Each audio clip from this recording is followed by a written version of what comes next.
Hello guys, so this is how you reset or set the oil change interval or a scheduled maintenance on the older Mazdas, pre-facelift Mazdas, which has the old sat nav.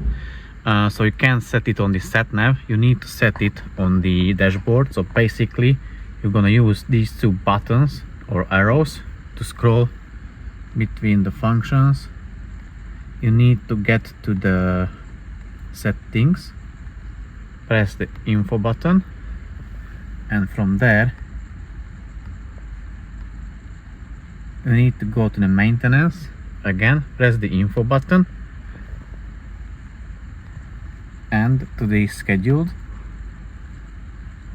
and you can pick the time and the distance, whichever you like. You can pick both and you can set them both according to your liking.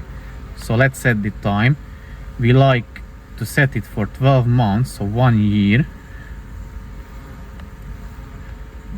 And now we need to go back again because it popped out from that menu. So scheduled, and now the distance, we like to put it 6,000 miles.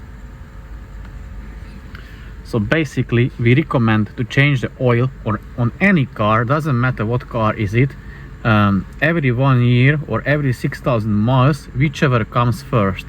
So this was pretty simple. So basically this is how you manually set the oil change or scheduled maintenance on the Mazda Skyactivs with the pre-facelift model. Thanks for watching and see you soon in the very next one.